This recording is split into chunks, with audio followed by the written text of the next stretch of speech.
So when you get squares like this and you take a piece of card or ribbon running through them, they do look pretty nice when you have multiple squares. So imagine that it's not just the one you've got there, but you've also got another one, and the actual frame comes in and out. So that is another option for you to think about with this card. But what's nice is the way that these mats and layers come together. So here we go. We've got 2 tabs that are going to go on either side. So these are creating our side panels. And occasionally you'll find when we've created a card, and it may be down to how it fits on a piece of cardstock, so us trying to minimise the amount of card you use, or it might be the way that the card actually is assembled and comes together. You're going to find that sometimes the tabs are different sizes. With this one, the tabs are slightly smaller.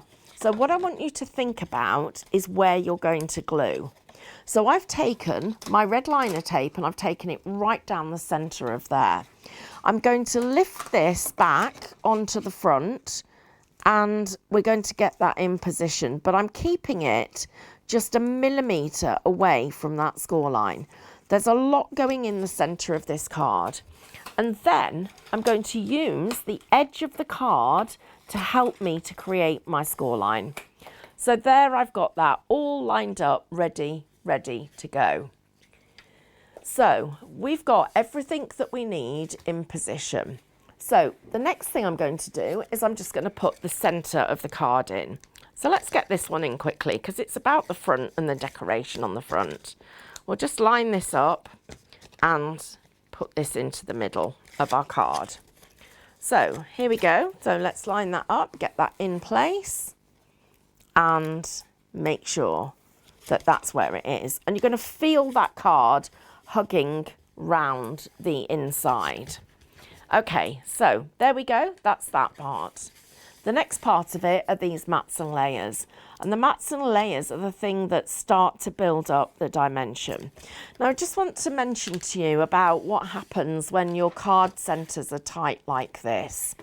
So one of the things that you can do is you can wait to actually score the frame and pull it round, because that actually allows and gives you enough room to be able to pull it round across the middle. Also, the other thing is, once you get weight on the front of it, you'll find that that will also help hold it all in place. So another mat and layer going on there. And then here we've got this lovely tall frame.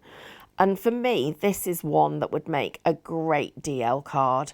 I'd be looking at how I could cut this with the panels that I've got here, welding the sides together so that you're creating a tall, slim DL.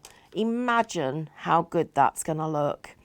So there we've got the top of the frame. Just going to pull that down very slightly so that we've got that border showing at the top. Now the next part of it is this, and it's this panel, and you'll notice how the tape is slightly over to one edge. Well, that's because we need to make sure that it sits on this panel here. So it's going to sit there, not on the other side, only on that one side. And then we're going to be putting a strip along the top to make sure that that just finishes off the design. And that strip is going to be the finishing touch. So here we go. We'll put that in there, almost as if it's a piece of ribbon. Don't forget, substitute it for a piece of ribbon if you choose to.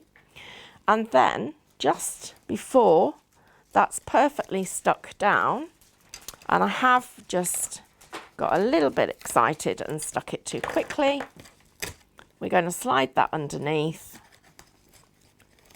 Make sure that I've got the glue, which is on this side, so it's on here and here, in position. Check that the centre is over the black, and then stick that down there. So there we go. That's how our card is going to finish up. They're the 2 colourways, both of them looking equally as exciting.